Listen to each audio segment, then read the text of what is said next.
What's up, everybody? Welcome to another edition of The Breakdown, and that time of year is finally here, folks. The NBA playoffs, one of my favorite times of year. So you're definitely going to want to like and subscribe to this channel. Also follow me on Twitter because I'm going to be breaking down NBA playoff matchups from now all the way up until June, up until the finals. So you definitely want to tune in right here at The Breakdown to get the breakdown on these playoff matchups. So let's get right into it. NBA playoffs are here, and I'm going to be in this video right here, as you guys can see, I'm breaking down the Golden State Warriors, who's coming in this year as the number 2 seed after the last 3 years being the number 1 seed in the West. They're coming in at number 2 this year versus the San Antonio Spurs, who did make it into the playoffs as the number 7 seed, playing most of the year without Kawhi Leonard. And actually, this matchup is going to feature a matchup where both teams are missing their most important players within Steph Curry and obviously Kawhi Leonard. Both teams are missing their most important players to their teams in this series, as Steph Curry is not expected to play with a knee injury. So this is a playoff matchup that could get very, very interesting. I will say that I do believe that Golden State, in my opinion, and should be everyone's opinion, Golden State is the favorite. But I believe that this playoff series could get very, very interesting.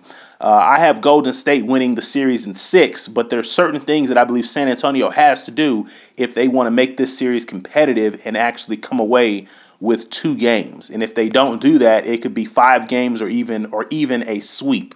But this series is very, very interesting because Golden State is obviously a different team without Steph Curry. Without Steph Curry, you're not going to see that same pace that you normally see Golden State play with. And then Golden State, they're also coming into the playoffs. I mean, they're coming into the playoffs limping a little bit. Were they just a team that was bored and just wanting to get into the playoffs? Some could say that. Or were they just a team that was not completely healthy coming into the playoffs? Some could say that as well. Either way, both of those symptoms are not good for a basketball team to just come in bored and to be going through the motions, or a team coming off of injury.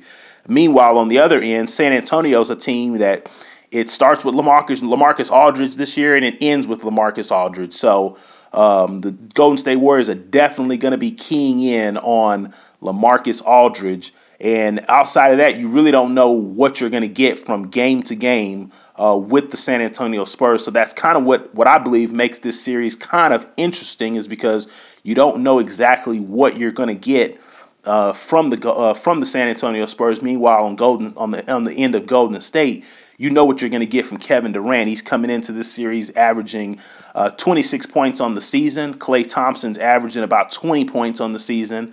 And then you've got Draymond Green averaging about 11 points on the season. Meanwhile, on the other end, LaMarcus Aldridge is coming into this series he's had a really, really good year with the absence of Kawhi Leonard. He's averaging 23 points on the season. And the next highest scorer on the Spurs team is averaging 11 points, which is Rudy Gay, who has actually come off the bench. And then you've also got Patty Mills and Paul Gasol. They're averaging 10 points apiece. And outside of that, nobody else is really in double figures for the San Antonio Spurs.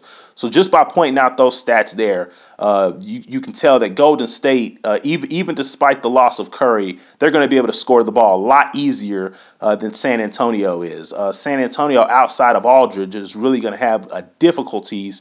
They're really going to have difficulties, in my opinion, putting the ball in the basket, because I believe in situations where the shot clock's either running down or situations late in the game, Golden State is going to bring double teams at LaMarcus Aldridge, and it's going to be up to Aldridge to recognize those double teams and also kick it out of the post. But it's also going to be important that San Antonio Spurs players, when the ball goes into LaMarcus Aldridge, they have to be able to move without the ball. They can't just sit and watch Aldridge score. Yes. Is Aldridge going to score? Is Aldridge going to score in his one-on-one matchups? Yes.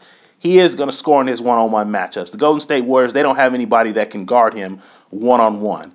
But what's going to be important is that when Aldridge does get double-teamed, what do the other Spurs players do? Do they move without the ball? or do they just stand there and watch Aldridge? If they stand there and watch Aldridge, this series is more likely a 5-game series, possibly a sweep. If they move without the ball, get easy layups, move without the ball, and make their open three-pointers, which they should have opportunities to do that, because when the ball goes into Aldridge, expect the Golden State Warriors players to be staring and watching Aldridge to see what he's going to do with it, which is going to provide opportunity for the other Spurs players to be able to make their open shots. If they can do those things, the San Antonio Spurs can make the series interesting and possibly get away with 2 games in this series. But on the other end, we can't forget about Kevin Durant. And this guy's, like I said, this guy's coming into the series averaging 26 points a game. And defensively, the Spurs, without Kawhi Leonard once again, they just don't have anybody that can really match up with Kevin Durant. Kevin Durant's second best player in the NBA, so nobody can match up with him anyway. But the San Antonio doesn't have anybody that can really match up with Kevin Durant. You expect to see Kyle Anderson start on Kevin Durant. You may even see Rudy Gay at times get a chance to watch and guard Kevin Durant. But one-on-one down the stretch in the games, in these games, if the game's close, expect Golden State to go right to Kevin Durant late in the game in ISO situations, and it's really going to be up to. And if San Antonio wants to extend the series, they're going to have to come up with some type of game plan. I have to wait and see, but they're going to have to come up with some kind of game plan to get the ball out of Kevin Durant's hands late in the shot clock and late in the game, if they want to have a chance of winning. Draymond Green, I don't think they really need. I don't think they have to as much worry about him as much. But Klay Thompson, expect Klay Thompson to step up and be that. Expect Klay Thompson to step up and be that second scorer with Kevin Durant. With Steph Curry being sidelined. Also, where I see this series getting interesting is that I believe this year, although San Antonio doesn't have a lot of scorers, I like San Antonio's bench a lot better than I like Golden State's bench. You've got Rudy Gay coming off the bench. You've also got veterans Tony Parker and Manu Ginobili coming off the bench as well as Davis Bertans and Brent Forbes. You could also see Brent Forbes. You could also see Brent Forbes get some time in there off the bench as well. I really like those guys. I like those guys a lot better than I like what's coming off of Golden State's bench. You got Andre Iguodala, but he's coming into these playoffs kind of banged up, and so we'll have to watch Andre Iguodala to see how effective he is. And also Sean Livingston, he's also coming into the playoffs a little bit banged up as well. So outside of those two guys, I don't really see anybody else on Golden State, possibly David West, doing damage. But at David West's age, how many games can you expect this guy to actually do damage? So I do believe from a bench standpoint, San Antonio does have somewhat of an advantage on the bench. But what's going to counteract that is, I believe Golden State's gonna ride their starters a whole lot in this series, I believe. And I believe that will essentially nullify San Antonio's bench.